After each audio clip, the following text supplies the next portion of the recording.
제가 오늘 할 이야기는 에도의 미인들이란 이야기들을 가지고 좀 할까 해요. 그럼 우리가 흔히 말하는 에도라는 것은 지금의 어디? 도쿄. 그러면 도쿄가 처음부터 일본의 수도였을까요? 아니요. 그전에는 교토에서 도쿄의 수도가 된 지는 200년 정도밖에 안 돼요. 자, 이건가? 네, 알았죠. 자, 그러면 도쿄의 수도로 딱 옮긴 게 도쿠가마쿠가, 자, 에도마쿠인 도쿠가 이에야스가 도요토미 히데요시하고 싸움에서 이겨서 거기에서 그 자리에서 그대로 교토에서 패권을 잡아서 일을 하기에는 당시에 히데요시의 파벌들이 너무 강했어요. 교토에서. 그 다음에 천황이랑 귀족들 파벌이 강하면서 본인의 정치를 하기가 좀 힘들었어요. 그래서 새로운 곳을 찾기 위해서 신흥도시를 찾아서 이동한 게 멀리 있는 지금의 도쿄로 이동했어요.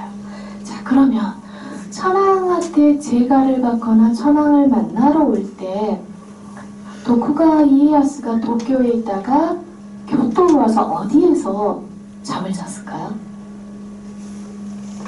잠을 잘 곳이 있어야겠죠. 교토에 놀러 가면 니조조라고 이조성이라는 곳이 있어요. 이조성이 도쿠가 이에야스가 잠자려고 만든 것이에요. 도쿄에서 와가지고 자기 숙박시설 만든 거예요. 자, 이 도쿠가가 뭘 했느냐. 첫 번째, 문치정책에는 기존에 지금까지 무사들하고 관계없는 문치정책을 했지만 그거보다 더 중요한 게 세국정책을 했어요. 즉, 나라의 문호를 전부 다 막아버려요. 흥선대원군만 한 게 아니에요. 자, 막아버리면은 아예 전부 다 막히면서 지금까지 외국에서 수입해 들어왔던 것들을 갖다 자기화시키려고 소화시키는 능력이 필요해요. 이 소화시키는 기간이 에도 기간이라고 생각하시면 돼요. 그러면 영원히 세국을 했느냐? 그럴 리가요. 자, 우리나라에 식민영역 때 미국에 군함 하나 갔었죠. 페리오. 그러면서 강화도에서 프랑스에서 프랑스인이랑 싸움도 하고 있던 강화도 쪽에서 그게 우리나라에 오기 전에 일본에 먼저 갔어요. 일본의 요코하마 쪽으로 나왔어요. 그러면 그때 문호를 개방했느냐? 그거는 아니에요. 그거보다 조금 더 앞서서 나가사키 짬뽕이라고 들어보셨어요? 많이 먹죠? 그 나가사키, 우리 온천 많은데 규슈죠. 그쪽에 나가사키라는 지역이 있는데 그쪽으로만 문호를 살짝 개방했어요. 그러니까 우리나라 조선시대 때 통신사를 간다. 어디로 가느냐? 그쪽 문호로 나가사키를 통해서 들어가요. 자, 서양의 기독교가 나가사키를 통해서 들어왔어요. 그러면 일본의 문호는 서양의 모든 게 들어온 게 아니라 네덜란드의 문화만 들어와요. 즉 네덜란드를 통해서 서양의 문화들이 들어와요. 그러면 일본에서 서양 문화라는 것은 네덜란드의 의학 기술을 말해요. 그래서 이 네덜란드하고 중국 이게 전부 다 나가사키로 들어오다가 그러면 이때 도쿄로 딱 도시가 이동이 되면 어떤 현상이 일어나느냐? 여기가 1차 신도시 분당 쪽에 1차 신도시 지역이죠. 1차 신도시에 사람들이 모이면 뭐가 생겨요? 1차 신도시 한다면서 첫 번째 사람들이 모이죠. 그럼 그 다음에 사람들이 모이면 돈이 돌아요. 그래서 사람들이 이쪽으로 오는 거예요. 자, 지금 여기 재개발됐는데 여기 땅 넣으셨어요? 안타깝네. 자, 그러면 사람들이 이런저런 다 모이면 교토는 일단은 이전에 막보세요. 그 다음에 천황, 귀족들 해서 이쪽에 파벌 세력이 있다면 도쿄는 아무것도 없어요. 그러면 일반 민간인들이 거기에서 도시를 세워요. 도시를 세우다 보면 돈이 들고 그 돈이 상업하는 사람들, 즉 물건 팔고 상업하는 사람들한테 돈이 들면서 이 사람들이 문화의 주체가 돼요. 즉 미술, 음악 모든 것에 돈을 쓰는 사람이 이 사람들 되면 이 사람들은 글을 그렇게 잘 아는 사람들이 아니에요. 그럼 어떻게 하느냐? 그림도 조금은 대중적으로 가야 한다. 그래서 조금 더 민중성이 강해졌다라고 이야기를 했어요. 그래서 미술 생산의 주체가 기존 그전까지는 사찰, 절에서 소속된 화가들이나 천황릉에 소속된 화가들이 중심이 되었다면 이제는 일반 대중들이 미술의 생산의 주체로 체인지가 됩니다. 이게 이 시기인데, 자 그러면 이때 이 에도 새로운 신도시에 등장한 상인 세력, 상업 세력을 뭐라고 하느냐? 촌인이라고 해요. 촌인은 정인에서 마을 정자예요. 그래서 마을 정자의 사람들에서 촌인이라는 것은 상업하는 사람들 말이에요. 그러면 새로운 신분 계급이 형성이 되는데 기존에는 천황, 귀족, 무사, 일반 백성 이거 위에 다 빼고 이 도시에서는 새로운 신분이 이 일반 백성의 계급이 좀 나눠져요. 몰락무사, 몰락강은 무사, 일반 백성, 촌인 이렇게 나눠져요. 그래서 이 당시에 에도 후기에 상점들이 어떻게 연결이 되느냐 했을 때 자, 모형을 제작을 했어요. 에도 박물관에서, 도쿄에 있는 에도 박물관에서. 자, 이렇게 했을 때 1층을 하거나 보통 2층이나 이 판잣집들을 만들어요. 자, 그래서 이렇게 쭉 나열해요. 그러면 이 도로변에 있는 것들은 부르조와 촌인, 즉 부자 촌인들, 부자 상인들이고 이 뒤쪽으로 가는 이 뒤쪽에 가는 상인들 같은 경우는 이제 가난한 상업들이에요. 이 안에 내부가 상점의 내부가 이렇게 딱 옛날에 이 정도 여기 계시는 분들의 연배 정도면 기억하셨을 거예요. 어렸을 때 가면은 집에 방이 있고 그 앞에 방 앞에 상점이 있는 형태들, 마루 상점 그 형태예요. 그래서 여기에 상점이 있고 여기에서 생활하고 이 형태가 촌인의 형태예요. 그러면 이 부자 계급들이 촌인이 이때가 신분 계급이 낮기 때문에 선거권이나 이런 것들이 없어요. 근데 이 부자 계급의 촌인들이 뭘 하느냐? 자기들끼리 이 사람들은 보통 이적 계열의 하나를 다 가지고 있거나 이런 식이에요. 36개를 갖거나 보통 20개 이상씩을 가지고 있는 이 사람들이 자기들끼리 결속을 해서 상인회 같은 걸 조직을 해요. 그래서 상인회 조직을 해서 상인 회장을 뽑는다든지 이런 선거권을 갖게 돼요. 이게 그래서 자기의 권리를 위해서 선거권을 갖다 획득하는 게 이제 부자 계급들의 촌인들이고, 그러면서 이 사람들이 사회적 자기 권리를 챙겼으면 공익적 역할도 함께 했어요. 공익적 역할은 뭐냐? 자기들이 가지고 있는 것들 중에서 뒤쪽에서 가난한 사람들에게 이 상점을 갖다 열게 해줄 때는 기존에보다 가격을 싸게 해줘요. 그리고 가게를 갖다가 가지고 있고 한 몇 개를 갖다가 동시에 한 사람한테 이 관리격으로 맡겨요. 맡겨서 전체 상점 관리라고 세를 갖다가 싸게 해주고 이런 식으로 해요. 그러면서 이 돈을 갖다가 싸게 해주는 이런 형태로 분배를 하는데 이런 게 촌인의 역할인데 그러면 모든 곳에서 촌인이 생겨나느냐? 아니에요. 어찌됐건 상점이란 당시에는 재벌 기업이 되기 때문에 대기업 형태로 형성이 되기 때문에 각 도시에서는 이 기업형의 촌인들을 갖다 유치작전을 펼쳐요. 이 유치작전을 펼쳐가지고 그 촌인을 갖다가 자기 마을로 끌어들일 때 뭐냐? 세금 면제를 시켜줘요. 성주들이. 세금을 갖다가 면제해주거나 세금 감면을 해주거나 그러면서 그래야 기업형 촌인들이 들어와야 이 마을이 살기 때문에 그리고 세 수입이 높아지기 때문에 이러한 정책을 갖다가 당시에 성주들이 1600년경에 펼쳤어요. 어디서 많이 들어본 지금 이야기죠. 전 세계가 현재 하고 있는 게 뭐냐? 기업형 대기업들을 갖다가 자기 도시로 유치작전을 많이 해요. 그래야 그 도시가 살기 때문에 그 정책을 펼쳤어요. 이 시기에. 그래서 여기서 한번 질문을 해볼까? 당시에 1600년경에 일본의 GDP가 높았을까요? 조선의 GDP가 높았을까요? 이 시기에 일본이 더 높았어요. GDP가. 네. 조선의 상공업이 일본이 훨씬 더 먼저 발달을 했어요.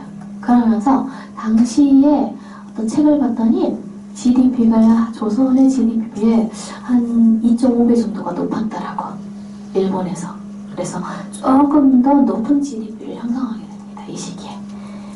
자, 그러면서 당시에 이제 초원인들이 초원인들은 뭐냐 했을 때 이제 상점을 하는 사람들도 있고 물건을 만드는 장인들도 있습니다. 그래서 이 장인들이든 물건들을 파는 사람들이든 이런 식으로 하나의 신흥거리가 형성이 돼요. 제1기 신도시처럼. 제1기 신도시 때 제일 먼저 뭐를 했어요? 도로정비부터 하죠. 에도도 똑같았어요. 도로정비를 하면서 가게들이 들어가고 사람들이 늘어나요. 그러면 이것과 맞춰서 사람들이 모여들고 하면은 문화를 소비하고 스트레스를 발산할 술집들이 필요하겠죠. 유각도 함께 따라오게 됩니다. 그러면서 당시에 시장이 하나가 형성이 돼요. 그래서 이런 식으로 시장을 형성을 하게 되는데 이런 시장을 뭐라고 하느냐? 락구있지. 편안한 낙자의 시장 시자에서 낚시거나 이런 식으로 말해요. 낙거나 낙자나 편안한 낙자의 앉을 자자에서 그래서 살기가 편안하다 라는 표현들로 많이 이런 식으로 편안한 시장 그 뭐냐 상인들이 돈 벌기 편하다 그 소리예요. 자 그래서 이런 식으로 만들어지게 됩니다. 이렇게 기초적으로 이제 도시가 형성이 됐어요. 그래서 도시가 형성이 되면서 이 시기에 유행하게 되는 게 뭐냐 통속소설이 유행해요. 자, 이 일반 대중문화에 표현되는 게 옛날 어려운 해이안 시대나 우리 고려시대 때 유행하던 시집이나 이런 것들은 소용이 없어요. 읽을 줄 몰라. 그러면은 통속소설이 유행하는데 이 통속소설을 넣었을 때 여기다 그림 한 장씩을 끼워넣어요. 이게 뭐냐? 우키요에예요. 자, 그러면 우키요에를 제가 우키요에를 등장했는데 아래에 이 그림은 우키요에일까요? 우키요에 같아요?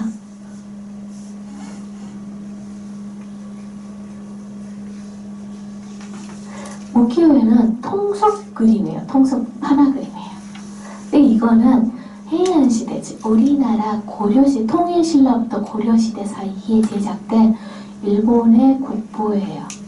겐지 모노가타리라고 해이안 시대 때 유행한 통속소설을 그림으로 그렸어요. 당시에. 그러면 우키라는 표현이 이 우키요예요. 뜰 부자의 세상 세자예요. 뜬 세상 그림이란 뜻이에요. 그럼 이 부세라는 표현이 언제 나왔느냐 했을 때는 이미 해이안 시대 때, 즉 우리나라 통일 신라 말부터 부세라는 표현들은 있었어요. 그럼 이 부세가 뭐냐?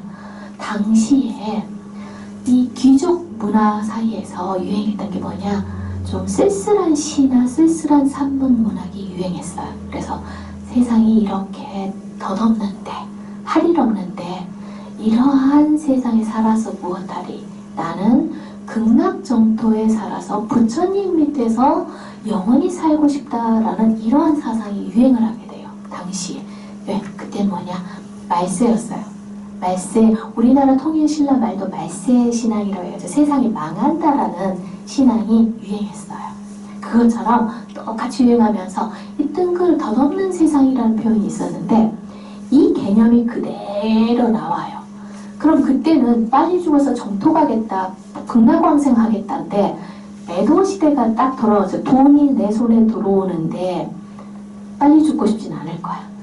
어차피 덧없는 세상이고 이 현실적인 현세적인 세상이 뜬구름 같고 빨리 끝나는 찰나적인 거라면은 그러면 나는 이 찰나적인 순간에 할 수 있는 거 다 하고 누릴 수 있는 거 다 누리고 죽겠다라는 개념으로 체인지가 돼요. 즉 나는 지금 세상에서 충실하게 누릴 만큼 누리고 가겠다. 그 누리는 향유의 문화가 뭐냐? 우키요에로 개념이 체인지가 됩니다. 그래서 이러한 그림에서 체인지가 되는 거예요. 자, 그러면 우키요에가 등장하기 전에 그 전조 증상이 먼저 일어나요. 모든 현상이 나오기 전에는 전조 증상이 나오는데 그 전조 증상 중에 하나가 뭐였느냐? 초기 풍속가예요. 그래서 1600년경에 이미 풍속가의 등장이 드러나요. 우리나라에서 풍속가의 최전성기가 18세기예요. 그러면 풍속가의 그 느낌이 나오는 게 언제냐면 16세기 후반부터 드러나요.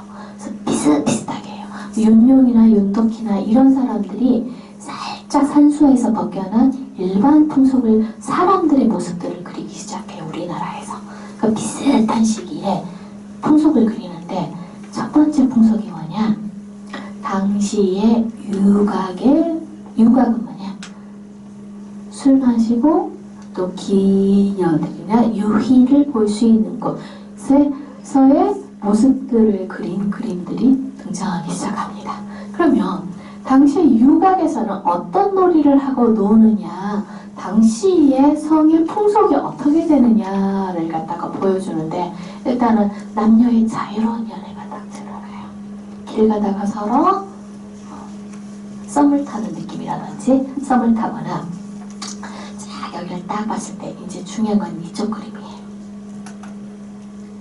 자, 뭐 하고 있는 것 같아요?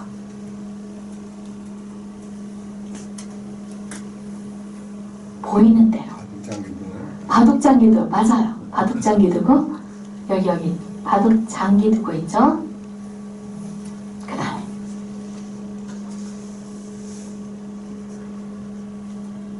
이거 뭐 하는 것 같아요? 여기 뭐 하는 것 같아요? 악기 연주하는 거. 그럼 일본 샤미센, 일본의 전통악기 샤미센 연주하는 거. 자, 그다음 여기도 샤미센 연주하고, 그 다음에 여기 뭐 하는 것 같아요? 조금 더 크게 봐볼까요? 뭐 하는 것 같아요? 바느질 같죠? 그런데 그 연애 편지 읽고 있어요. 연애 편지 읽고 있는 거예요. 자, 그러면 이게 뭐냐? 학생들이 자꾸 물어봐요. 쌤, 그림이 너무 흐려요. 이거 일본 국보인데, 학권의 병풍이라고 일본 병풍인데 원래 이래요. 원래형 상태가 지금 이런데 여기서 살짝, 우리나라에서는 병풍이 보통 12폭 병풍이나 해서 쭉 이어지죠. 일본은 짝수로 가요. 2, 4, 6. 그래서 2폭, 4폭, 6폭으로 가요. 근데 2폭, 4폭, 6폭인데 이게 쌍으로 있어요. 즉 여기서 하나, 둘, 셋, 4개면 4개의 자리가 1개가 더 있다는 소리예요. 그래서 8폭이 되는 거죠. 근데 이제 우리나라의 8폭은 쭉 이어지는데 일본은 안 이어져요. 그래서 나눠지는데 4개가 없다는 소리는 분실했다는 소리예요. 그래서 쌍으로 가는 건데, 자, 제가 이걸 왜 보여줬냐? 원래 전통적인 회화 소재, 즉 중국화의 회화 소재가 어떻게 되느냐 했을 때는 우리나라 아시아 전역에서는 금기서화예요.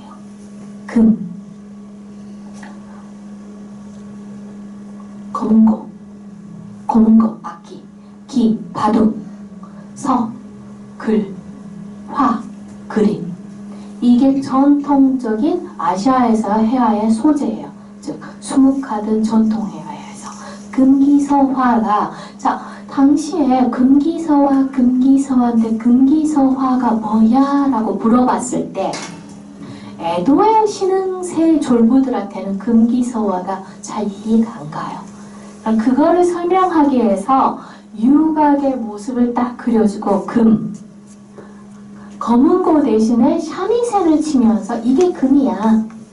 기, 바둑 대신에 일본 전통 장기를 놓으면서 이게 기야. 서, 글을 쓰는 게 아니라 시를 쓰는 게 아니라 연애 편지 읽으면서 이게 서야. 화는 어디 있어요? 화.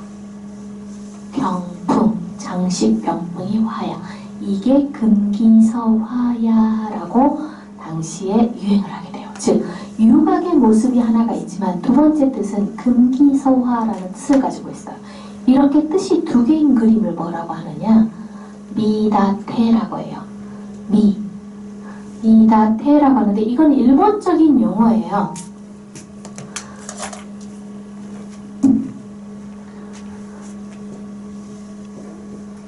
미다테라고 하는데 일본적으로 미다테 보는데 세워서 봐요. 그 말은 뭐냐? 세워서 뜻이 하나 더 있다는 뜻이에요. 그래서 혼내 오모테라고 해서 오모테 하면 앞에라는 뜻이에요. 앞에 뭔가가 하나 더 있다라는 뜻이에요. 그래서 앞에 하나가 더 있는 뜻이 하나가 더 있는 그림이다 라는 뜻으로 미다테라고 해요. 보통 이럴 때. 자, 그리고 나서 제가 딱 봤을 때 그리고 나서 이제 또 뭐가 하느냐? 그럼 대표적인 자, 유럽도인데 당시 유곽이 몇 층이냐? 조금 그래도 잘 나간다라는 유곽이 몇 층이냐 봤을 때는 2층을 보통 2층이에요. 보통 1층, 2층이에요. 그럼 1층, 2층에서 주로 어떤 놀이들을 하느냐라고 해서 그림의 벽 장식이 이렇게 되어 있고 무희가 춤을 추거나 또는 차를 보거나 앞에서 공연을 하는 형태들. 그래서 이러한 곳 쪽에서는 공연을 하는 그래서 여러 가지를 해요. 그러면 당시에 이 유곽은 단순히 술을 접대하고 차를 마시고 이 접대를 하고 위한 문화가 아니라 공연하고 공연자들이나 배우들이 와서 가부키 공연도 하는 여러 가지 종합 예술을 할 수 있는 하나의 공간이 유곽이었어요. 자, 그리고 나서 그럼 이게 시조 가하나도예요. 그럼 시조는 어디냐? 교토예요. 교토에 가장 유명한 그 만쓰리 축제가 기온 만쓰리예요. 여기가 상업지구예요. 그럼 상업지구를 기점으로 여기가 강이 있어요. 강 건너 이쪽에는 즉 일반인들이 살아요. 강을 넘어서 이쪽에는 유곽을 형성을 시켜놔요. 이렇게 강을 기점으로 사람들을 친분을 갖다 딱 나눠버려요. 즉 일반 사람, 유곽이나 일반 블랙에 관련된 조금은 지저분한 일을 즉 가죽 껍질 장인들이라든지 즉 물이 반드시 필요한 직업들이 있어요. 도축업이라든지 그 다음에 가방이라든지 그 다음에 염색이라든지 이런 힘이 드는 직업을 하는 사람들은 전부 다 강 밖으로 추출을 해버렸어요. 언제? 도쿠가와 이에야스가 이직을 갖다 정책으로 펼치게 돼요. 그래서 일반 시민들의 치안을 갖다가 보호하게 돼요. 그래서 그러면 그 무사들이나 하급 무사들이나 이런 사람들이나 또는 일반 남성들이 이걸 갖다가 치안에서 이 치해복권에서 할 수 없기 때문에 이 강을 건너서 이쪽에 와서 놀게 돼요. 그래서 이런 형태들로 치안을 나누는데 이게 교토인데 이 정책을 그대로 도쿄로 가져가요. 그래서 도쿄의 스미다가 쪽에다가 이걸 만들어요. 그러면 스미다가가 어디 있느냐 했을 때 우리가 도쿄에 놀러 가면 도쿄역이 있을 거예요. 도쿄역 아래에 자 아사쿠사라든지 이쪽 지역이 다 시나가와라든지 이쪽이 지금은 부자 동네인데 참 도쿄가 생긴 곳이 그쪽이에요. 그래서 지금은 부자 동네지만 옛날에는 조금은 하층민의 동네였다 라고 보시면 돼요. 그럼 이쪽에서 시조가하라나 시도에서 뭘 했느냐 했을 때 포르투갈이나 네덜란드 상인들이 들어와 가지고 하는 원숭이의 공연 즉 이색적인 공연도 하는가 하면은 독특한 동물들을 구경시키는 동물 구경이라든지 가복기가 연례적으로 행사다라든지 그래서 찻집이 있는다든지 그래서 여러 가지 형태의 이 풍속들을 갖다 보여주게 돼요. 자 그러면 현재 어떻게 되느냐 이기가 가모가예요. 아까 보여드렸던 이 강이 이쪽 강이 돼요. 그래서 여기가 가부키 공연을 하는 미나미자예요.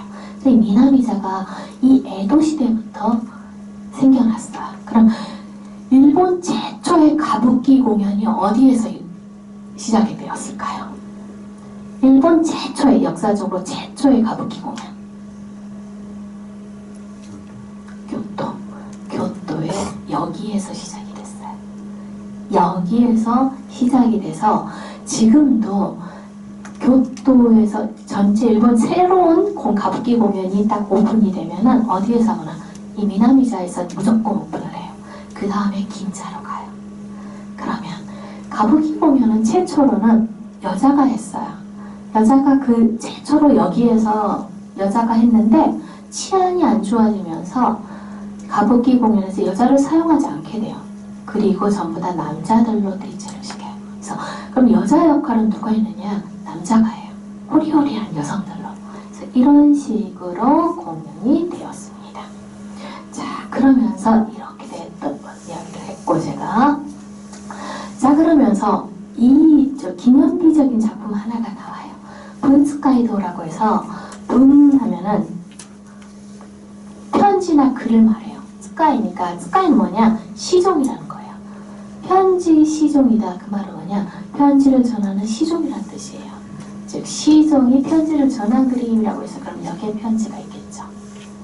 근데 이 그림이 굉장히 역사적으로 중요한 이유 중에 하나는 자, 전한다.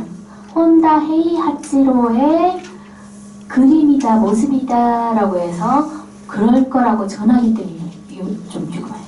혼다 하치히로의 모습을 이 사람이 혼다 하치히로인데 이 남자가 뭐냐라고 했을 때 이 남자하고 관련 있는 게 이 여자예요. 그래서 이 여자가 센히메라는 여자예요. 센히메 하면은 센히메가 누구냐 했을 때는 도쿠가 이에야스의 손녀예요.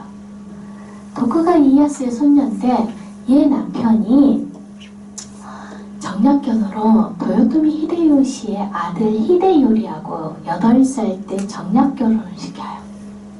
정략결혼을 시켜가지고 8살 때 교토에서 살고 있었는데 둘 사이에 사이는 좋았어요.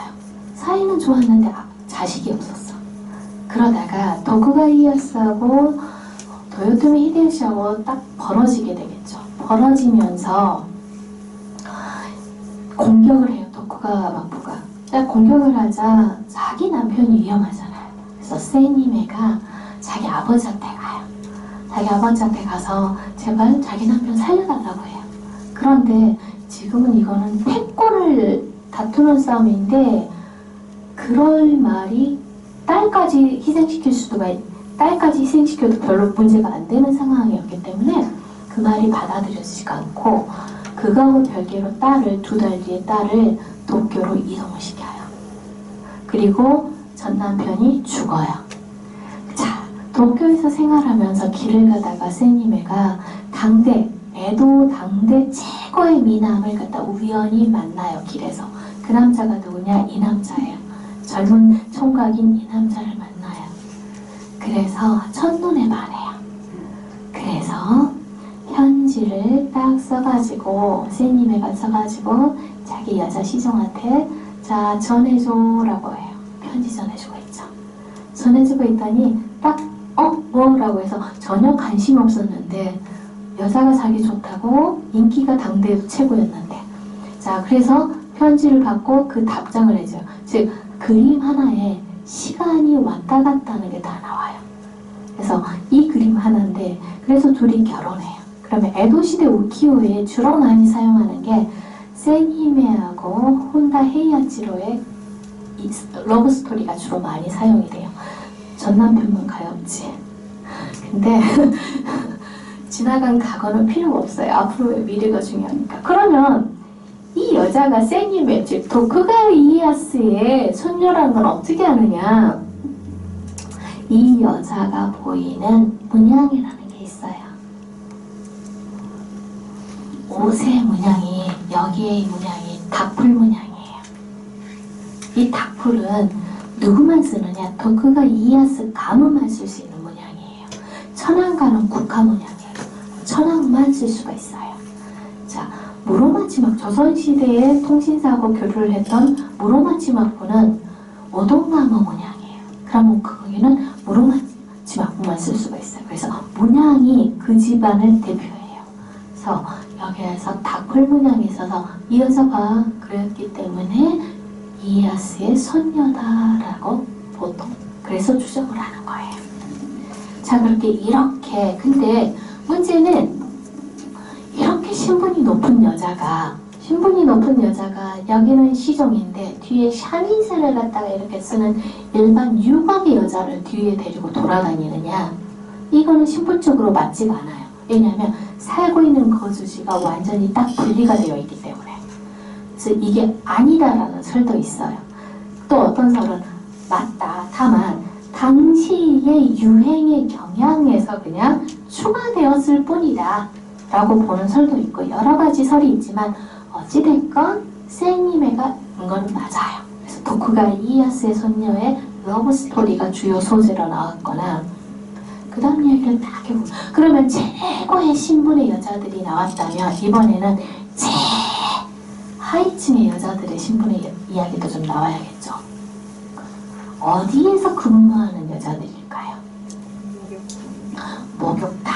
탕자 써야 했죠. 탕자가 탕여도예요. 목욕탕에서 허드렛 일하는 여자들이에요. 이 목욕탕에서 허드렛 일하는 여자들인데 당시의 여자들의 풍속을 갖다 이렇게 나서 이렇게 길을 가요. 여자들이. 그럼 당시에 얼마나 돈이 많은 그 당시에 유행했던 기모노의 풍속이 뭐냐 했을 때 기모노가 특별히 모양이 바뀌진 않아요. 그러면 어떻게 돈을 쓰게 만드느냐? 유행하는 문양들이 있어요. 이 문양들을 체인지 시키면서 돈을 쓰게 만들어요. 그래서 이 문양들을 딱 봤을 때 아, 당시에 유행했구나. 그래서 이거는 뒤에는 숨겨진 스토리텔링 여기 딱 있어요. 딱 봤을 때 크크크크 웃어요. 크크크크 흥 하고 가. 누구 보지마. 누군가가 쫓아온다라는. 그래서 당시의 자유로운 성의 풍속도가 이렇게 딱 나타나는 형태로 그리기도 해요. 자, 그러면서 드디어 이제 미힌화라는 개념으로 막 들어가게 돼요. 자, 그러면 당시에 예쁜 여자, 칸분 시기. 자, 우리나라로 치면 칸분은 에도 시대 중에서도 천황이 연호를 바꿔요. 우리나라는 중국 연호를 썼고 대한강무 때만 이제 우리나라 연호를 쓰게 되지만 일본 같은 경우는 처음부터 해양 시대부터 자기 연호를 써요. 그래서 자기 연호를 그대로 쓰는데 천황이 죽고 천황이 체인지가 되면서 연호가 딱 체인지가 돼요. 그럼 칸분 연간이라는 것은 칸분 시기, 이제 우리나라 조선 후기, 중후기에 주로 그려진 미인이 뭐냐? 풍속화 플러스 미인화로 봤을 때 서있는 미인이 유행을 하게 돼요. 서서 있는 미인. 딱 뭐냐? 노래하는 비구니인데 비구니는 우리가 봤을 때 여자 스님을 보통 말하는데 당시에는 이 비구니라는 개념이 스님이라기보다도 여자 혼자서 마을마을 돌아다니면서 샤미센을 치면서 옛날 이야기를 갖다가 땡땡땡땡 하면서 옛날 노래들을 하거나 고사 이야기를 해요.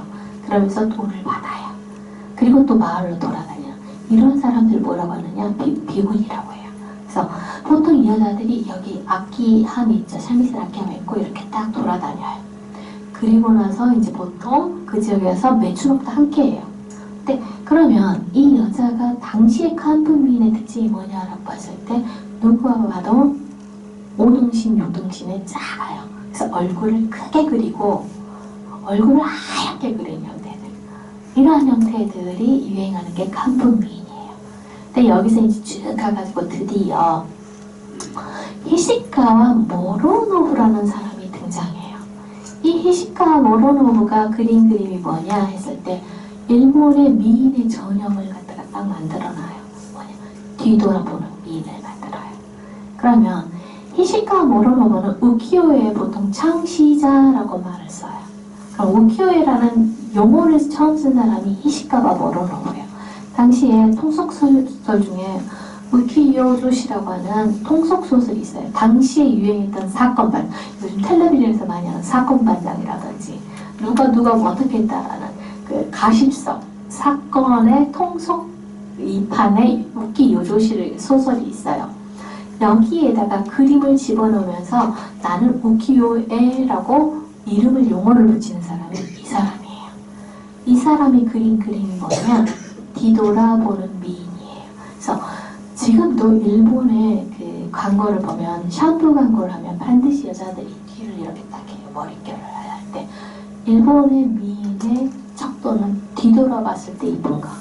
그 다음에 기모노선이 이쪽 선 뒤돌아봤을 때 이 목선에서 떠나는 이 어깨선이 예쁜 거. 이게 미인의 조건이에요. 그래서 이 모로노부풍의 여자가 유행을 하게 됩니다.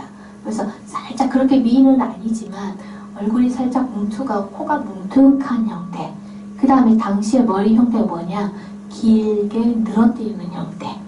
이게 유곽에서 유행하는 머리 스타일이었어요. 자, 그래서 이런 히시카 모로노부가 이걸 갖다가 하게 되는데, 자, 히시카 모로노부가 처음에는 교토에서 어떤 직업을 가졌냐 했을 때 그 집안 자체는 교토에서 기모노 만드는 염색업자였어요. 기모노를 하면 이 기모노 염색하는 사람으로서 정식적으로 그림 공부를 배운 사람은 아니에요. 그런데 이 상업을 하는 사람들은 귀신같이 알아요. 신흥도시가 딱 도쿄에 세워지니까 제일 먼저 이동하는 사람들이 뭐냐?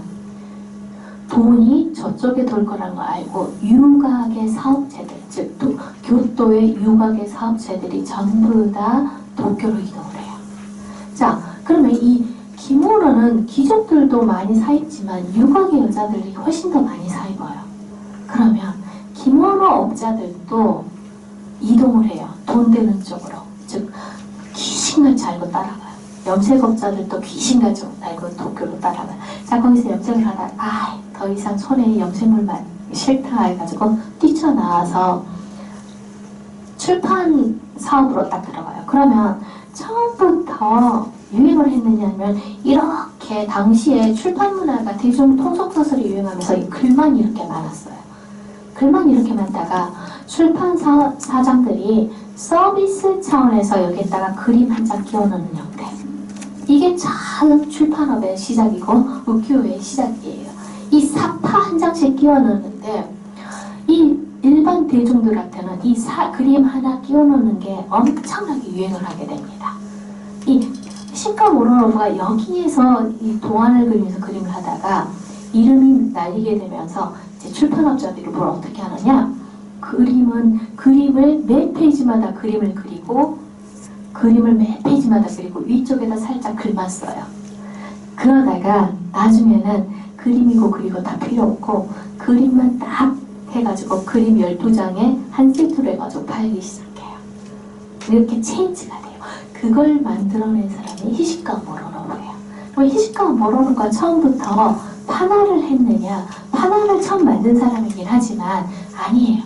손으로 그림을 그렸어요. 우키요에를 손으로 그림을 그린 이걸 뭐라고 하느냐? 육필화라고 해요. 고기 육자 써서 즉 손으로 그림을 그렸다 해서 육필화라고 하는데 이런 육필화들은 한 장밖에 못 만들겠죠. 하나는 싸게 팔 수가 있어요. 수백 장을 찍어가지고 팔 수가 있으니까. 육필화는 한 장밖에 못 팔기 때문에 이걸 사는 사람들은 부자인 촌인이거나 아니면 다이묘들 아니면 성주 즉 부자들만 할 수 있는 육필화로 그리는 것에서 유곽의 모습이 어떠냐라고 했을 때 유곽 안내도를 갖다가 그리기 시작해요. 유곽에서 여자들은 이 어디 유곽을 가면은 이 여자가 유명한데 이 여자는 뭐가 유명하느냐? 삼위센을 잘 칩니다 라고 하는 안내도들을 그려요. 그래서 유곽에 가면은 삼위센을 들을 수가 있고 아니고 그 다음에 유곽의 여자들의 일상생활이 어떻게 되느냐 했을 때 언제 몇 시경에는 여자들이 일어나서 화장을 합니다 라고 하면서 이러한 유곽의 여자들의 생활들을 이렇게 보여주기 시작합니다. 자, 그러다가 그걸로는 성이 안 차요. 다이묘들은 육필화로 이걸 됐지만 일반 대중들한테는 이게 잘 모르겠어. 그래서 드디어 판화로 만들기 시작해요. 유곽의 모습. 당시의 대표적인 유곽이 뭐냐 했을 때 요시와라예요.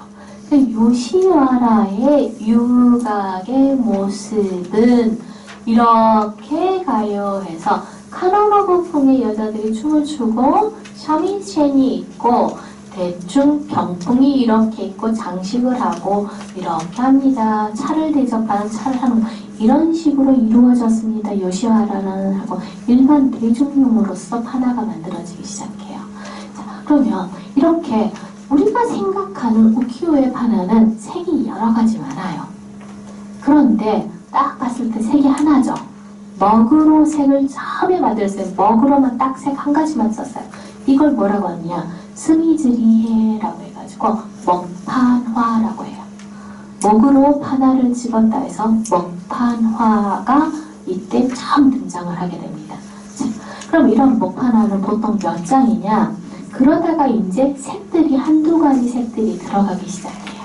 자, 그러면서 이제 요시하라 풍속도를 갖다가 그리기 시작하는데, 이제 하루노부가 이 히시카 모로노부가 판화를 그리는데, 이제 판화에다가 색 두세 개를 딱 쓰기를 시작해요. 그래서 두세 개 이제 색이 들어가는데, 자, 요시카 풍속에서 가면 이렇게 길을 딱 가면은 옆에 그 여인들이 있는데 이렇게 앉아있는 모습들도 있다 라는 모습을 그리거나, 아니면 이 요시하라에서 뭐 풍속에서, 자, 요시하라 풍속이 왜 이렇게 많아요 했을 때는 제가 아까 말씀을 드렸죠. 그림만 따로 딱 가지고 와가지고 12장을 갖다가 그림으로 해가지고 한 세트를 판다고 해서 연작 시리즈예요. 요시하라 연작 시리즈로 12장들을 갖다가 이렇게 많이 만들어내요. 그러면 막 찍어내가지고 많이 팔수록 좋겠죠. 판화이기 때문에. 엄청나게 돈 버는 사람은 누구다? 이렇게 가면 누가 돈 벌어요? 인쇄업자, 출판업자가 돈 벌어요. 제주하고 관계없어요. 자, 그래서 당시 요시하라의 풍속에서는 여자들이 이렇게 길을 가고 해서 술이 새로 만들어질 때 여자들을 불러가지고 이거 맛집을 축제를 좀 한다라든지 이런 풍속이라든지. 자, 그래서 이제 재미있는. 자, 그 다음에 이거는 다카시마야. 다카시마 백화점 하면 일본의 가장 오래된 백화점 중에 하나예요. 그래서 일본 최고로 돈 있는 사람들이 갔어서, 다카시마 백화점은 교토에서도 제일 좋은 자리에 있어요. 이세탄이라든지 이런 데는 커요. 큰데 다카시마 백화점은 굉장히 작아요. 작은데 비싼 물건들만 들어있어서 전통적인 부자들, 일본에서도 전통적인 부자들은 다카시마로 가요. 그 다음에 그냥 일반 젊은 친구들은 이세탄이나 이런 데를 가지만, 이 다카시마야가 처음에는 뭘로 시작을 하냐? 찻집으로 시작을 했어요. 찻집으로 시작하면서 과자집 하면서 사업을 갖다 이렇게 넓혀가지고 유통업을 장악하는데, 처음 시작은 찻집에서 시작한 다카시마 이야기라든지. 자, 그 다음에 이 요시하라 풍속 중에서 가장 명장면으로 꼽히는 게 뭐냐? 당시의 풍속 중에 하나는 뭐냐? 자, 누구의 부자의 어떤 행사에 이 어떤 유곽 전체가 초대를 받, 즉 사람들이 유곽에 와서 노는 게 아니라 어떤 부자 행사에 유곽 전체 여자들이 초대를 받아가지고 가는 장면, 이 일렬로 길을 딱 서가지고 가는 게, 이게 요시하라에서의 가장 큰 그 볼만한 풍경이에요, 당시에. 그럼 이렇게 길을 갖다가 갈 때를 뭐라고 하느냐? 도추라고 해요. 근데 뭐냐? 도추, 길도자에 중간 중자에서 도중이란 뜻이에요. 그럼 이 길도의 중간 중자에서 도중이라는 표현은 어디서 나오느냐? 불교 용어예요. 깨달음을 가기 위해서 중도에서 나온 표현이에요. 깨달음을 가기 위해서 나오는 하나의 수행의 방법 중에 하나예요. 그거를 갖다가 요시하라 풍경의 여자들, 가장 세속적인 용어에다가 딱 써놨어요. 그래서 이 여자들이 이 행렬을 갖다가 도추, 도중, 도도라고 하는 표현을 쓰게 됩니다. 할 때는 모든 사람들이 이렇게 나와서 구경하는 것들이 있겠죠. 아이고. 자, 그리고 나서 딱 봤을 때 당시에 안에 내부가 어떻게 되느냐 했을 때, 손님이 이렇게 들어왔을 때 이 내부가 이런 식으로 이루어진다든지, 그 다음에 딱 봤을 때, 그러면서 이 존인들은 뭘까지 했느냐, 그 다음에 당시에 헤이안 시대부터 유행하던 게 있어요. 물론 아즈치 모모야, 그러니까 조선 시대부터 책들을 보통 만들어놔요. 조선 시대부터 만든 책들이 뭐냐, 일본에서 직업 안내서가 딱 책들을 펼쳐요. 당시에 직업을 갖다가 이 직업은 뭐다 하고 그림 그리고, 이 직업은 뭐다 하고 그림 그리는 게 우리나라 조선시대부터 일본에서는 만들어지기 시작해요. 그걸 갖다가 그림을 직접 그리는 게 아니라 이제는 판화로 그려내요. 인쇄를 하게 돼요. 그래서 옷은 여자들이 주로 담당을 한다. 옷 만드는 장인들은 이런 직업을 가지고 있다라고 해서 직업군에 대한 설명서까지도 이제는 그리는 게 아니라 판화로 만들기 시작을 합니다. 자, 그러면서 이게 전부 다 이제 모로노브 작품인데, 자, 그러면 전체적으로 가부키 풍경을 갖다가 어떻게 하느냐 했을 때, 이런 작품은 육필화예요. 판화가 아니라 손으로 직접 그렸어요. 그러면 요시와라의 명성이 교토까지 딱 알려지게 돼요. 그럼 교토에 돈이 있는 귀족들이 자, 모로노부에게 요청을 해요. 어떤 거냐? 요시와라가 어떻게 되어 있느냐라고 했을 때 판화를 써서 보낼 수는 없어요. 왜냐면 너무 높은 사람이기 때문에. 그러면은 당시 교토를 지배하던 하단이 카노파예요. 즉 장벽화라고 해서 금빛 반짝반짝 해가지고 전통 헤아로 그려야 해요. 그래서 당시 교토의 정통 헤어인 카노파의 형태로 병풍을 만들어가지고 요시와라의 풍속을 그려서 교토로 상납한 그림이에요. 그렇기 때문에 모로노부가 판화뿐만 아니라 그냥 손으로 그리는 그림도 굉장히 잘 그렸어요. 자, 그리고 나서 보면 이제 그 안에서 어떤 일을 하느냐, 즉 이 안에서 아이고 제가 자꾸 제가 주로 쓰던 거하고 좀 달라서 헷갈리네. 여기에서 어떤 일을 하느냐, 이 장면이 뭐냐라고 했을 때 이렇게 딱 나와요. 그러면 아까 있는데 어떤 선생님께서 이거 한자 뭐냐 라고 그러는데, 자, 오도리는 대오도리예요. 오도리가 춤추는 거예요. 즉 일본 유곽에서 기녀들이 추는 전통 춤을 갖다 중에 하나인 이 큰 오도리 춤추는 모습이다라고 해서 이렇게 써놔요. 즉 일본 정통 헤어의 귀족 추풍의 정통 헤어에서는 반드시 여기는 무엇이고 이건 뭐다라는 설명을 써줘야 해요. 이 설명을 여기다가 써놨어요. 그래서 이런 식으로 그림이 그려져요. 그러면서 이제 판화가 색이 2개, 3개씩 좀 많아지게 돼요. 그래서 가부키 배우들을 그리는 그림들이 또 굉장히 유행을 하게 됩니다. 그래서 가부키 그림을 그리는데 여기 여자 같은데 근데 여자가 아니라 남자 여배우예요. 여자 남자 배우예요. 그러면 특히 주로 많이 하는 게 뭐냐, 일반 남자 배우를 많이 그리는 게 아니라 여장 남자, 즉 남색 배우를 갖다가 조금 많이 그려요. 그래서 일반 대중들에게 팔고, 이 보통 가부키가 그냥 일반 수입으로는 운영될 수가 없어요. 즉 뭐냐, 후원자들이 많이 필요해요. 이 후원자에게 돈을 모으는 역할을 하는 게 뭐냐, 이 여성 역할을 하는 남색들이에요. 그러면 이 사람들이 당시에는 자, 가부키 배우가 자기 대후원자들하고 같이 가서 찻집에 가가지고 차를 같이 마시면, 보통 찻집이 아까 제가 보여드릴 때 2층 집이었죠. 그럼 2층에서는 이제 그 매춘업이 향해가 져요. 그래서 그 매춘업의 대상이 되는 게 이 배우들이에요. 그래서 가부키 배우도 매춘업에 종사했었다.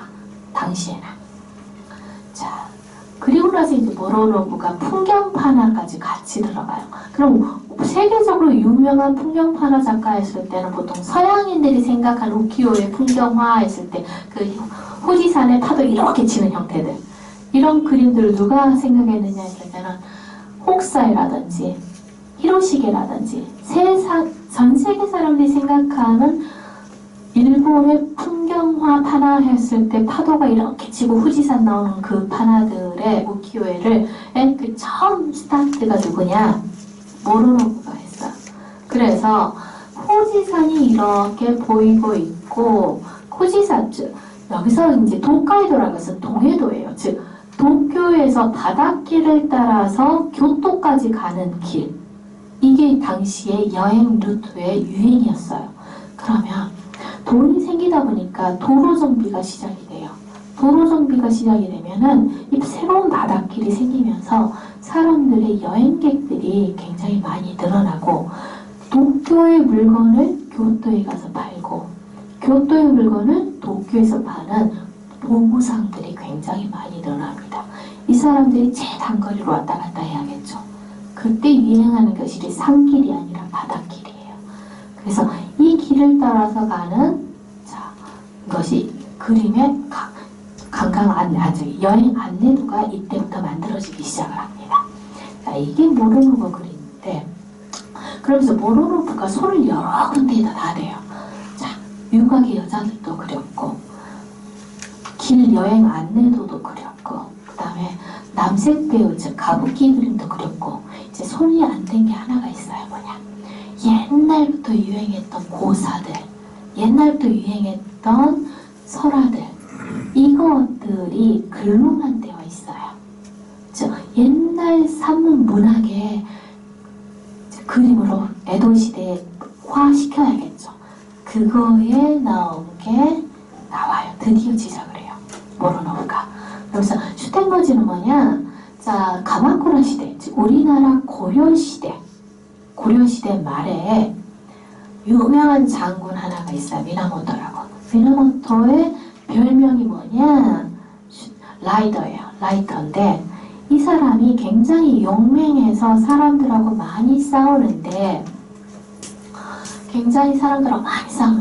당시에 가장 사람들을 괴롭히는 적이 뭐였느냐 했더니 슈텐노지라고 하는 도깨비, 괴물이 가장 사람들을 많이 괴롭히고 사람들을 죽였어요. 그래서 이 라이터라는 이 장군이 이걸 잡으러 가는데, 슈텐노지를 잡으러 가는데 너무나도 이 괴물이 힘이 세서, 자, 당시에는 옛날에는 불교 사회이기 때문에 스님이라는 개념은 하나의 신성화되어 있어요. 스님이 있으면은 갑자기 없던 힘도 생기고 초자연적인 힘이 생기는 개념으로서 스님으로 변신해서 슈텐노지라는 이 괴물을 잡아가지고 끌고 와서 성주에게, 천황에게 상을 받는다라는 옛날 가마쿠라, 우리나라 고려 말의 설화가 있어요. 이것조차도 이제는 딱 그림 4장으로 딱 설명, 긴 산문 문학을 갖다가 그림 4장으로 딱 만들어내요. 이것까지 만들게 됩니다. 그래서 거기서 이제 또 힘을 얻어가지고 사람들이 물어봐요. 해이안 시대 때 유명했던 이세모노가타리 전쟁 이야기, 그건 뭐야? 사람들이 물어봐요. 자, 이세모노가타리는 후지산을 보고 전쟁에 가는 주인공이 이렇게 가는 그림이야 라고 하고 여기다가 사파를 넣는 이런 형태들까지도 만들어냅니다. 자, 그러면서 이제 소로이 문어노라고 해서 그림 12장짜리 한 가지 세트가 되는데, 자, 드디어 추나 문학을 딱 히시모토가 크게 돈을 벌게 된 기념비적인 작품들이 추나예요. 자, 추나를 갖다가 그려내기 시작해요. 근데 모로노브는 지금 제가 보여드리는 것은 12장짜리 세트에서 가장 첫 장, 즉 도입부. 그러면 도입부는 처음부터 선정적으로 그리질 않아요. 은은한 매력을 갖다 발휘해야 해요. 은근함으로 들어가서 마지막에 선정적으로 보여주는데, 저는 오늘 가지고 온 것은 가장 도입부 그림, 즉 은은한 그림들만 가지고 왔어요. 자, 그래서 모기장 안에서의 남녀의 아직 정사가 들어가기 직전에 그 긴장감, 은은함인데, 일본의 문화를 갖다 보통 일반적으로 말을 할 때 엿보는 문화라고 해요. 근데 이 엿본다라는 개념은 아시아에서 좀 많이 펼쳐지는 기본적인 개념이에요. 뭔가를 갖다 엿보는.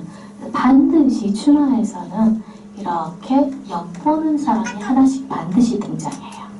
자, 그래서 이렇게 나오거나, 똑같은 이 모로노부풍의 여자들의 굉장히 이걸 갖다 칸부미인, 모로노부미인이라고 해요. 살짝 두툼한 수독한 이미지의 형태들이 이 모로노부미인인데, 자, 한낮에 장막 하나를 두고 젊은 남녀의 사랑이 시작되는 모습이라든지 이런 것들을 그려요. 또는 전통적인 설화에서, 전통적인 고사나 설화 문학에서 어떤 식으로 남녀의 사랑이 이루어지는가를 했을 때 이걸 훔쳐보는 사람이라든지 이런 식으로 추나들이 그려지겠죠. 자, 이거는 이제 조금 난감한 상황이죠. 방문자와 함께 있는 연인, 두 남녀가 사랑에 빠졌는데 방문자가 등장을 해요. 자, 유곽의 주인이 훔쳐보고 있어요. 다른 유곽의 넘버원이겠죠. 뭐냐? 이 남자가 이쪽 유곽도 오고 저쪽 유곽도 왔다 갔다 했는데, 자, 찾아온 거죠. 찾아와가지고 자기 후원자 쟁탈전이 이 상황에서 벌어진 형태들. 그래서 이렇게 적나라한 당시의 성문화가 딱 난감한 형태까지 딱 나와요. 자, 그러면서 이건 뭐냐? 해이한 문학이에요. 즉 부유한다라고 했죠. 부유하는 세상에, 즉 해이한 시대에 겐지모노가타라를 해서 이 고려시대 때 유행했던 이 덧없는 세상에 대한 이야기가 뭐야? 라고 했을 때 이렇게 그림으로 그려내는 거, 하나로 찍어내는 거, 이런 것까지 유행해요. 그래서 모로노부가 이걸 그려요. 우리 공방은 모로노부 혼자 할 수가 없어요. 즉 모로노부와 모로노부 자식들과 모로노부의 제자들이 다 모여가지고 이걸 하나들을 계속 찍어내요. 그 말 뭐냐? 출판업자가 필요 없을 정도로 모로노부가 돈을 벌고 명성을 얻었다는 거예요. 즉 이 시기에 모로노부 빼놓고는 모로노부 그림 아니면은 돈을 벌 수가 없어요. 출판업자든 누구든. 그러니까 모든 출판업자들이 이 사람한테 그림 그려달라 하겠죠. 그래서 그럼 뭐냐? 그림을 분업화시켜야 해요. 너는 무엇만 하고 너는 무엇만 하고 이런 식으로 분업화를 시켜요. 그래서 이런 식으로 당시에 모로노부 공방이 이렇게 되었다라는 거예요. 근데 안타까운 것은 모로노부가 죽은 다음에 보자가 모로 제자를 제대로 못 키워냈어요. 그럼 보통 자기의 재능을 갖다가 자식들이 이어받는 경우들이 일반적인데 그나들 그 자식들도 모로노부만큼 재능이 없었어요. 그러면서 모로노부가 죽자마자 3년도 못 가서 공방이 망하고, 그럼 큰아들은 다시 옛날 자기 집 가업인 염색업으로 돌아가요. 그래서 완전히 단절이 되게 됩니다. 자, 그러면서 안타깝게 한 시대가 딱 끝나버려요. 한 30년에 한 시대가 딱 끝나고 새로운 시대가 열려요. 그러면 이 세분화가 이제는 처음에는 모로노부 혼자 그림을 그리다가 자식들 하면서 조금씩 나눠가지고 분업화된 게 모로노부가 죽을 때쯤 되니까 이게 돈이 되니까 하나의 기업화가 돼요. 기업화가 되면서 이제 돈을 나눠가지고 이야기를 하기 시작합니다. 뭐냐? 이 우키요를 만드는데 종사하는 사람들이에요. 그러면 우키요를 갖다 그릴 때 제일 중요한 사람 뭘까요? 제일 중요한 사람.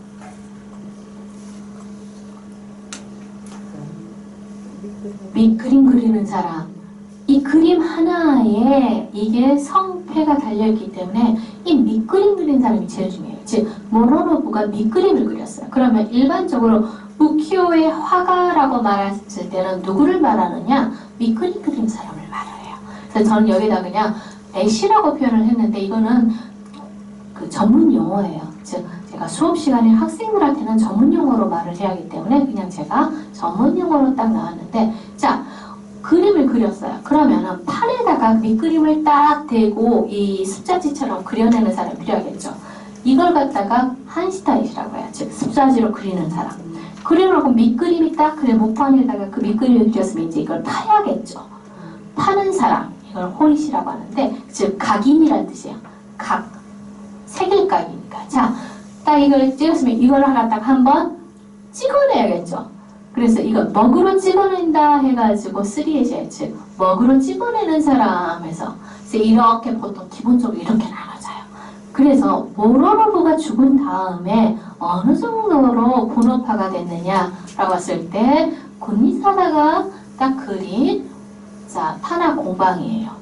자 봤을 때 이 사람 뭐 하는 사람? 이 사람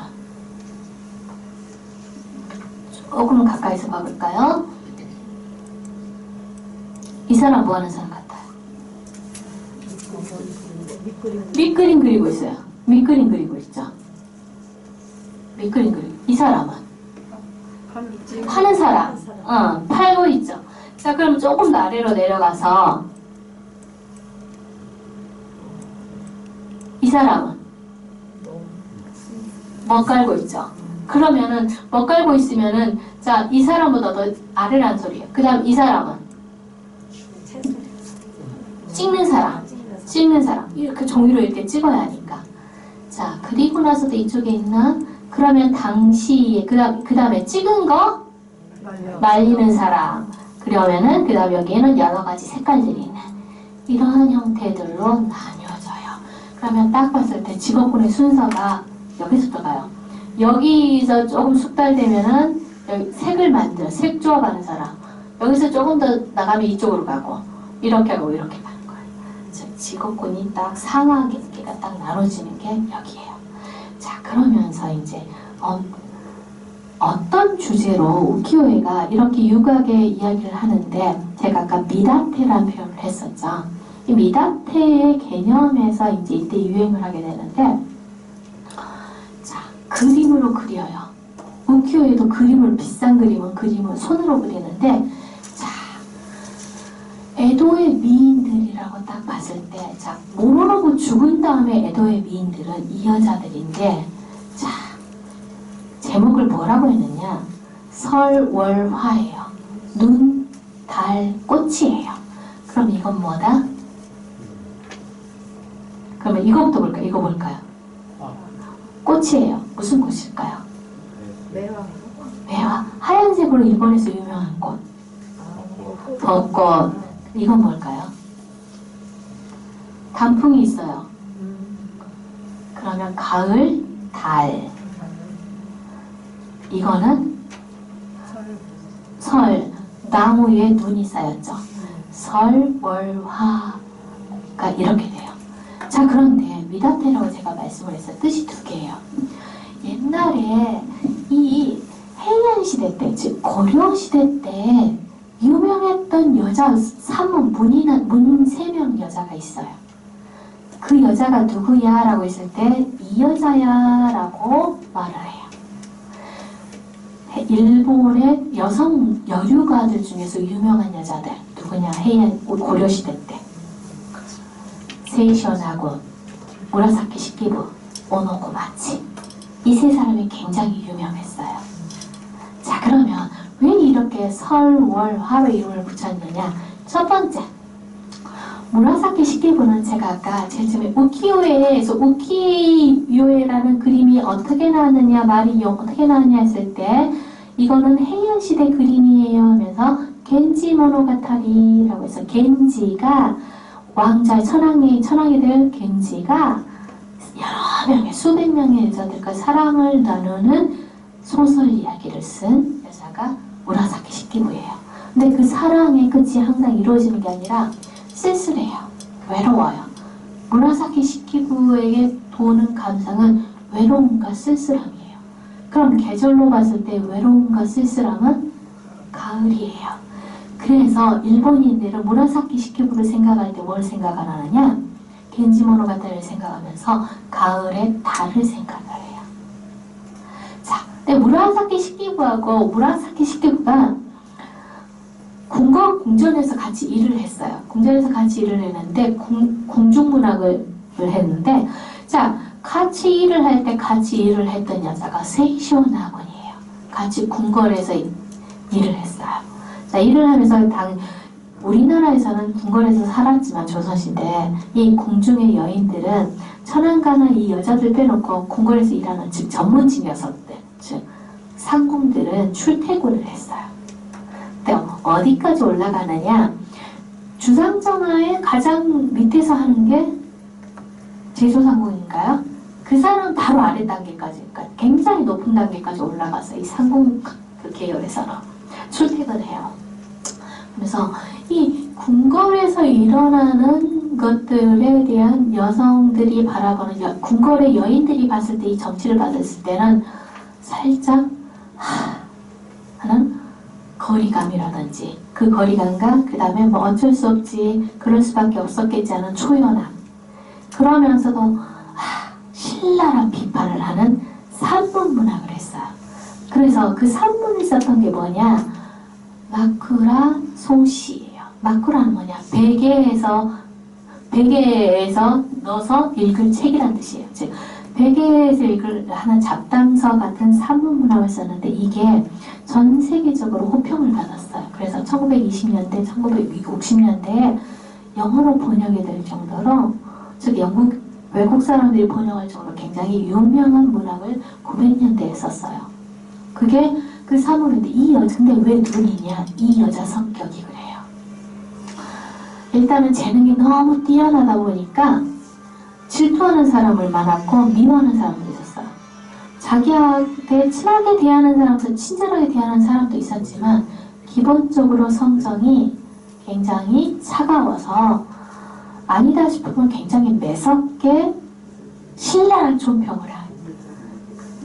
자기가 아니다 싶으면은 너무 안 되고 안 된 사람한테도 동정조차도 안 했어요.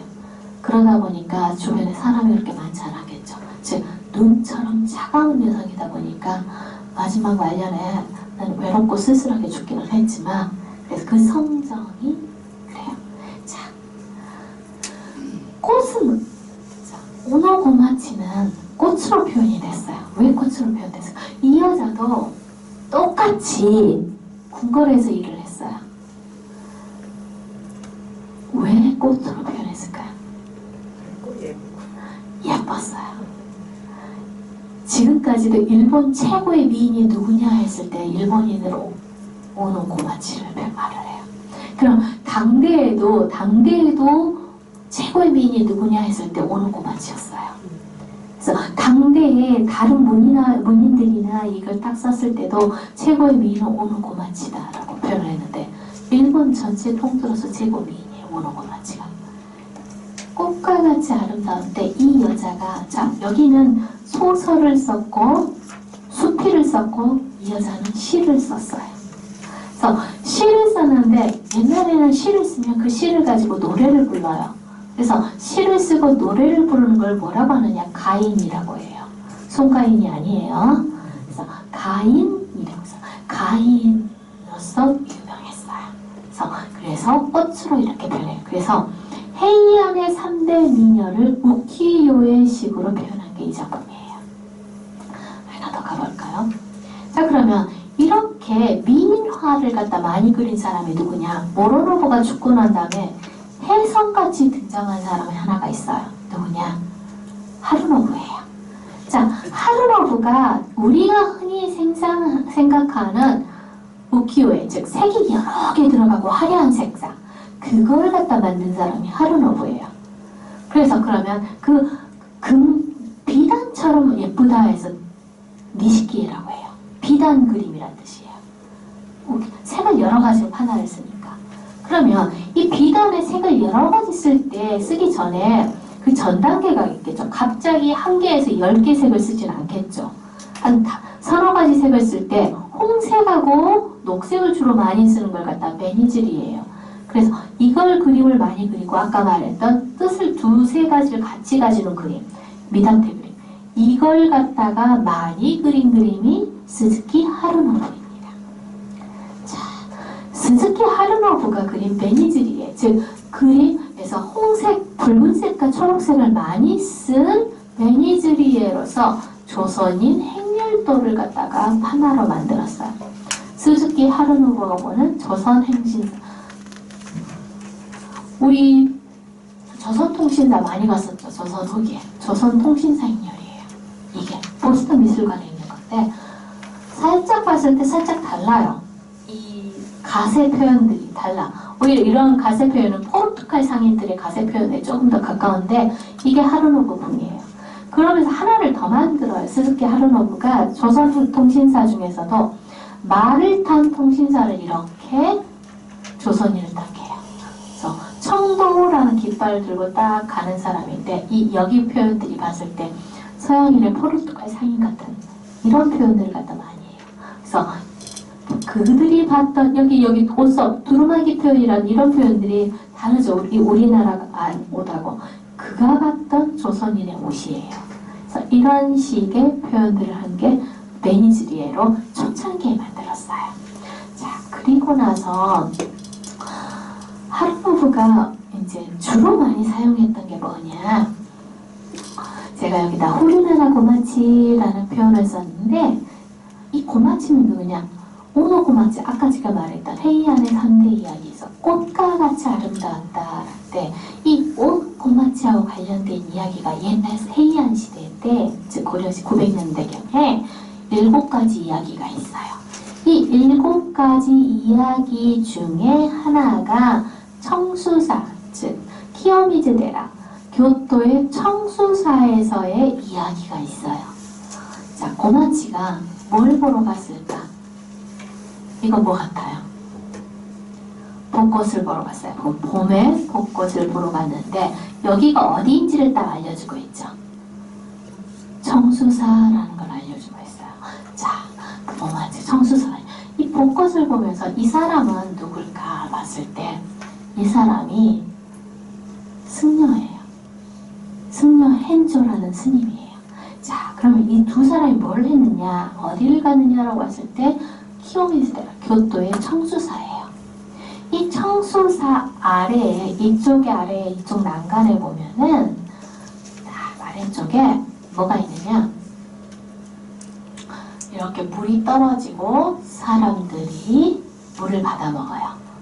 자, 그럼 이걸 갖다가 옛날엔 뭐라고 했느냐, 이걸 갖다가 폭포라고 했어요.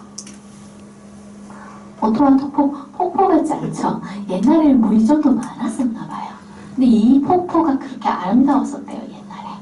그래서 이거에 관련된 시를 갖다가 많이 썼는데 그때 헨조가 노래를 불러요. 자, 몸에서 끊임없이 떨어지는 이 벚꽃을 보면서 허리띠처럼 폭포도, 즉 아까 그 폭포도 키요미즈데라 청수사의 폭포도 그처럼 변하지 않고 떨어지네. 폭포가 변함없이 떨어지는 것처럼 너의 아름다움도 여전하구나, 변함이 없구나 라고 하면서 예쁜 걸 찬양을 해줘요. 그만큼 예뻤다는, 벚꽃보다 더 예뻤다는 소리죠. 승려 헨조가 이렇게 이야기해요. 그것이 옛날 그 시가 있어요. 이 시를 써가지고 이 시가 옛날에 이 시가 어떤 내용이야 했을 때 스즈키 하루노부가 이렇게 그림을 그린 거예요. 판화로 그린 거예요. 자, 여기서 살짝 이거는 베니즈리에라서 녹색하고 붉은 계통이 주로 이루죠. 이거 베니즈리에예요. 자, 근데 그러면 니시키에, 즉 금빛 비단과 같은 우키요에는 색이 보통 몇 개가 들어갈까요? 몇 개 정도의 색을 쓸까요? 이건 두세 가지인데.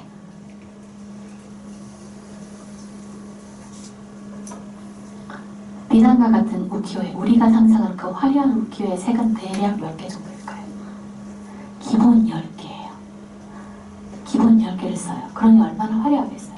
자, 그러면 우키요에를 이렇게 판을 만드는, 목판을 만들 때 그 판은 어떤 나무를 쓸까요? 일단 기본적으로 단단해야겠죠. 그 다음에 뒤틀어지지 않아야겠죠. 그 다음에 쉽게 구할 수 있어야겠죠. 왜냐면 너무 비싼 나무를 써서는 안 돼요. 그러면 거기에 딱 맞는 나무 하나가 있어요. 그건 비싸요. 그건 뒤틀어지기도 해요. 갈라지잖아요. 그거보다 더 많은 나무, 안 갈라지고 뒤틀어지지 않는 튼튼한 나무. 오동나무는 나무 중에서 제일 비싸서 설안가와 도쿠가와 막부의 가구로 써요. 지금도 그 오동나무로 하나만 딱 70에 들어가면 몇 억이에요. 소나무는 일본에 많지가 않아요. 일본에 제일 많은 나무 벚나무. 안 뒤틀어지고 제일 튼튼해요. 그리고 제일 싸고 벚나무로 해요. 그러면 10가지 색을 만들려면 벚나무 목판이 몇 개가 필요할까요? 10개. 아니죠. 돈을 아껴야죠. 자, 5개. 왜 5개냐? 생각보다도 목판은 크지 않아요. A4용지 이 정도 크기예요. 그래서 앞에다가 새기고 뒤에다 새기고. 출판업자들이 돈 버는 경제인인데 이게 무駄 쓸데없이 낭비하겠어요? 10가지 색을 쓰려면 5개의 목판이 필요해요. 그래서 이렇게 해요. 12가지를 그래서 짝수로 봐요. 무조건 12, 14, 3개. 그래서 자, 그래서 이렇게 나왔거나 또 하나 어떤 근도를 하느냐. 자, 오노고마치가 세키데라라고 하는 관사라는 절에서 살아요. 그러면 이거 뭐냐? 오노고마치가 1년에 스캔들로 인해서 궁에서 추방을 당해요. 추방을 당한 다음에 어디에 사느냐? 어디 근처에 사느냐면 세키데라라고 하는 관사라고 하는 절 근처에서 살아요.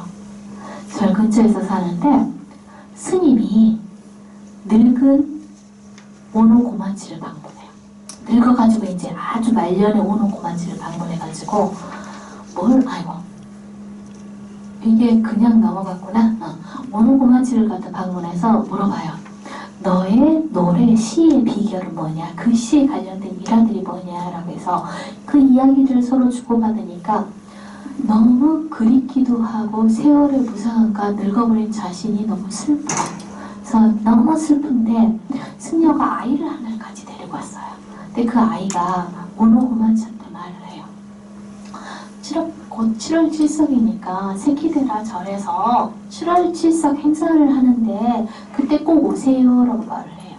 그래서 오노고마치가 그 말 듣고 세키데라에 사찰에 방문해서 7월 7석 행사를 하면서 어린아이랑 같이 춤을 추는 장면이 있어요. 그 시를 썼어요. 그거를 그린 그림이에요. 또 하나 오노고마치 이야기가 있어요. 이건 우리나라 국립중앙박물관에서 일본문관에서 전시되었던 작품인데 우리나라가 소장하고 있는 작품이에요. 근데 파라는 여러 종류가 있기 때문에 이것도 몇백 장 찍은 그림이에요. 요제이 천황이 이제 추방당한 오노고마치한테 연락을 취해요. 시 한 수를 딱 적어가지고 보내요. 궁전은 그대로인데 옛날이냥 변하지 않았네. 그만. 나는 여전히 그대로인데 너는 궁궐을 그리워하지 않지? 라고 물어요. 너는 나를 그리워하지 않지? 라고 딱 보내요. 그랬더니 이 제목이 뭐냐? 앵무새예요. 정말 오노고마치는 천재예요. 앵무새라는 것은 말을 똑같이 하죠. 그러면 오노고마치가 뭘 똑같이 했느냐? 여기에서 야자 하나, 우찌야 너는인데 너는 그렇지 않지라고 했는데 일단 여기를 갖다가 소라고 바뀌어요. 나도라고 딱 바꿔요. 답가를 편지를 딱 보내는데 너는인데 나도 그리워해요 라는 표현으로 바꿔버려요. 글자 하나 딱 바꿔가지고 나도 너를 그리워해라는 답가를 해요. 앵무새. 천재예요. 자, 그러면서 스즈키 하루노부가 이렇게 딱 요제이 천황과 오노고마치를 갖다 그려놓고 여기다가 답가 이거에 대한 앵무새로 답을 했다 라는 이걸 갖다 우키요로 만들어내요. 오노고마치도 천재인데 하루노부도 천재인 것 같아요. 자, 이런 그림을 그렸는가 하면은 자, 그러면서 이제 또 뭐냐, 이 여자에 대한 일화는 정말 사랑을 했나봐요. 일본인들이. 비를 청하는 고마치예요. 자, 비가 이렇게 오고 있죠. 이렇게. 일본화에서 이렇게 비나 바람을 사선으로 표현한 이런 표현 형식 스즈키 하루노부가 처음 만들어냈어요. 그 뒤로 뭐 여러 문학이나 대중예술에서 많이 쓰는 표현이 되긴 했지만 비가 안 오자 오노고마치가 강가에 가가지고 비가 오게 해주세요 라는 시 한 수를 지어요. 그랬더니 비가 왔다라는 시 한 수를 줄 때 비가 왔다라고 하는 믿거나 말거나의 그 옛설화가 있어요. 그 일화가 있어요. 그거를 갖다 그린 그림이에요. 이렇게 오노고마치를 중심으로 그린 그림이 베니즈리, 즉 색 두세 가지 있어가지고 붉은색 위주로 쓰는 그림이 여러 하나를 이걸 만들어냅니다. 자, 그리고 나서 딱 봤으니 이 바람하고도 바람을 좋아해요. 스즈키 하루노부의 하나의 특징이 뭐냐? 모로노부는 조금 더 수덕한 이미지였다면은 하루노부의 미인들은 부들부들하면서 소녀소녀해요. 미성년의 그 사랑 같은 느낌이 좀 있어요. 그래서 부들부들하고 그 다음에 주변의 그 사람의 감정을 주변 배경으로 좀 많이 일으켜요. 그래서 주번 배경을 많이 이용하는 게 스즈키 하루노부의 특징 중에 하나인데 바람을 굉장히 좋아했나 봐요. 그래서 이러한 바람 표현에서 저녁에 부는 바람에서 당시에 빨리 빨래를 갖다가 거슬려 가는 여자의 풍경이라든지 이 바람의 표현이 나중에 어떤 식으로 되느냐. 자, 그렇게 버디나무에서 바람을 피하는 여자는 그 다음에 여기 오노고마치와 관련된 설화 이야기인데 오노고마치가 궁에서 쫓겨난 다음에 쇼쇼라고 하는 유명한 남자 하나가 있었어요. 잘생긴 남자였는데 쇼쇼가 굉장히 짝사랑을 했어 오노고마치를. 그래서 오노고마치를 찾아가가지고 결혼하자고 구애를 해요. 그래서 오노고마치가 100일 동안 나에게 찾아와서 구애를 해주면 내가 너하고 하룻밤을 자줄게. 하룻밤을 같이 보낼게 라고 약속을 해요. 남자가 100일 동안 계속 하루도 안 빠지고 가요. 마지막 100일 날 얼어 죽어요. 그래서 이 남자가 뭐가 되느냐, 홀령이 돼요. 즉 안 좋은 홀령으로서 도깨비가 돼요. 그래서 도깨비가 된 쇼쇼란 남자가 오노고마치를 안고 비를 피하면서 걷고 있는 모습이에요. 그래서 사랑했나봐. 하루노부가 오노고마치를 정말 좋아했었나봐요. 자, 그러면서 자, 우야궁예미에는 이런 소녀가 우야궁이 뭐가 유명하냐. 자, 비 오는 날 신사를 갔는데 이 신사가 사랑이 이루어지는 신사예요. 그래서 비 오는 날 내 사랑이 이루어지게 해주세요 하고 가는 이런 비의 표현들, 이런 표현들을 많이 쓰는데 하루노부의 이러한 비의 표현이나 이 사선적인 표현들이 후에 일본 만화, 초기 만화, 즉 테스카 오사무라든지 아톰이라든지 이런 데서 사선의 비나 바람 표현으로서 연결현상으로 이어져요. 그렇기 때문에 일본 만화의 기본적인 하나의 표현법 중에 하나로서 제시를 하는 게 하루노부의 작품입니다. 자, 그러면서 하루노부가 서정적인 작가라고 했죠. 또 뭘 사랑을 했느냐? 매화를 사랑했어요. 그래서 매화에 대한 연작 시리즈들을 만들어요. 밤에 매화를 보러 가는 장면. 등을 가져갔지만 등이 필요가 없을 정도로 매화가 밝아서 이쁘다든지 매화를 꺾는 장면이라든지 아니면 남녀가 밤에 칠흑같이 어두운 밤에 등 하나 매화 구경을 나온다든지 그 매화를 남자가 여자에게 꺾어주는 그림이라든지 당시에 지금까지 유각에서 하루노부에서 보여줬던 유각의 직접적인 모습보다도 조금 더 낭만적인 로맨틱한 쪽으로 살짝 바뀌어요. 네, 하루노부의 작품들이. 자, 그러면서 이제 재밌는 그림 하나를 좀 만드는 게 하루노부가 미다테 그림이라고 해서 뜻이 여러 개 있는 그림을 하는데 여기서 뭘 가지고 오느냐? 소상팔경도를 가져와요. 그럼 우리가 조선시대 때 회화에서 가장 유명했던 그림들 하나 잡아라 했을 때 주제가 뭐냐 했을 때는 소상팔경도예요. 중국 소상강과 동정호의 아름다운 풍경 8가지를 그린 그림이 소상팔경이에요. 이거는 동북아시아, 즉 중국, 한국, 일본, 베트남 북부에서 유행했던 그림의 주제예요. 이거를 우큐미오의 식으로 딱 체인지를 하게 돼요. 자, 자식이 팔경중에서 자, 빛이 비쳐요. 이 빛이 소상팔경에서 뭐냐라고 했을 때 이 빛을 봤을 때 딱 이거를 딱 해요. 사람들이 물어봐요. 어촌속도가 뭐야? 즉 어촌마을에 배가 들어오는 각 어촌마을의 불빛을 보고 배가 들어오는 그 풍경이 아름답더라 소상에서 이 뭐야 했을 때 이 불빛이 이게 어촌속도야 라고 즉 유각의 여인들의 풍경이 이건데 이 등불을 보고 글을 읽는 이 모습이 소상팔경도의 어촌속도와 같다라고 그림을 그려요. 즉 일반인 대상으로. 하나 더 봐볼까요? 자, 기생이 딱 그 다음에 나가려고 딱 나가면서 부채 하나를 들고 있어요. 그래서 살랑살랑거리는 이 바람이 뭐야? 라고 딱 물어봤을 때 소상팔경에서 산시청란, 우리나라 정선이 많이 그렸던 그림 주제 중에 하나가 산시청란이에요. 봄에 산에서 부는 바람이 그렇게 시원하대.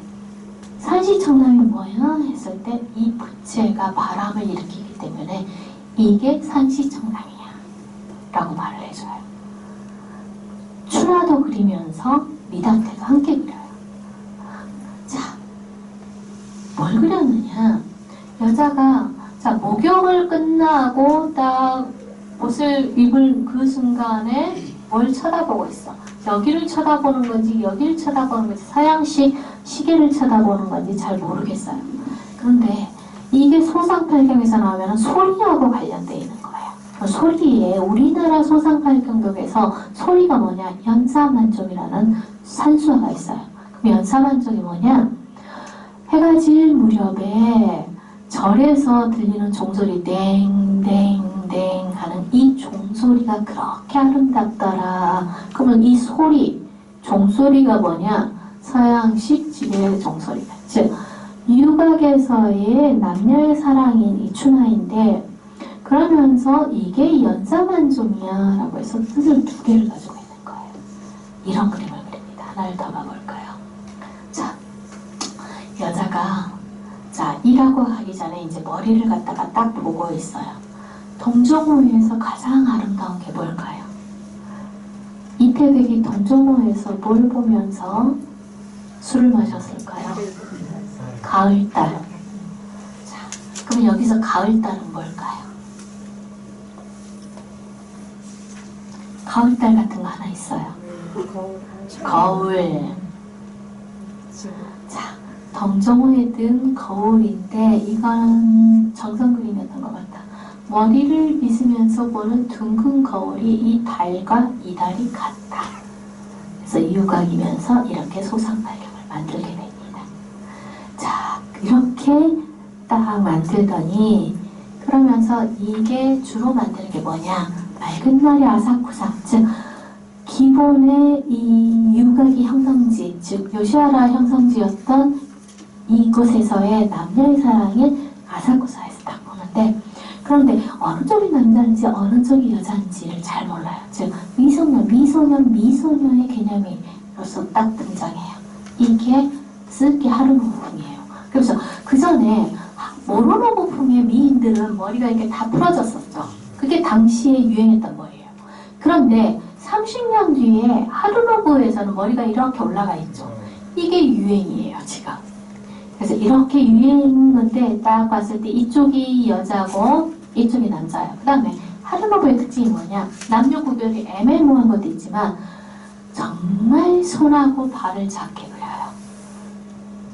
말도 안 될 정도로 작게 그리는 게 하루노부예요. 그래서 야들야들하게 막 만들어놔요. 자, 그러면서 이 작품 하나가 나와요.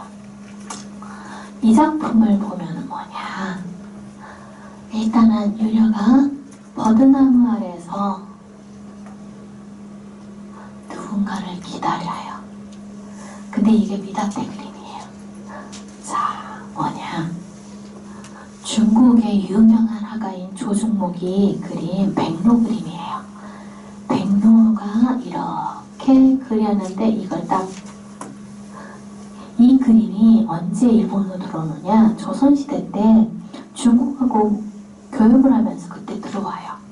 자, 이게 들어오면서 이 그림이 막부가 가지고 있는데 그 그림이 그렇게 유명하다는데 그 그림이 뭐야 했을 때 그 그림은 이거야 라고 딱 보여주는 거예요. 이 그림을 이렇게 만들어놨어요. 자, 그럼 우리나라 사람들은 이 그림을 가지고 주로 뭐를 상상하느냐? 월화정의를 많이 상상할 거예요. 즉, 이 그림 많이 상상해요. 똑같은 자, 춘화인데 어찌됐건 기녀가 누군가의 정의를 기다리는 모습인데 여기는 정의를 만났고 여기는 정의를 못 만난 이런 표현으로서 많이 하는데 이 만났을까요? 이 여자? 아마 이 그림이 더 가까운 거예요. 만나요. 그래서 같이 쓰고 가는. 그래서 같이 가는. 그래서 당시의 성풍속도가 이렇게 연결이 돼요. 그래서 오늘은 제가 하루노브의 찻집 이야기는 시간 관계상 못할 것 같아요. 스즈키 하루노브의 이제 아까 말했던 헤이안의 삼미녀가 있었고 그 다음에 모노노부의 미인이 있었는데 하루노부의 또 미인이 또 따로 있어요. 그 당시 유행했던 찻집의 3대 미인들이 있는데 오늘은 시간 관계상 제가 그거는 못하고 다음에 또 기회가 있으면 그 3대 미인들에 대해서 다시 이야기를 하고 오늘은 여기에 마치겠습니다. 수고하셨습니다.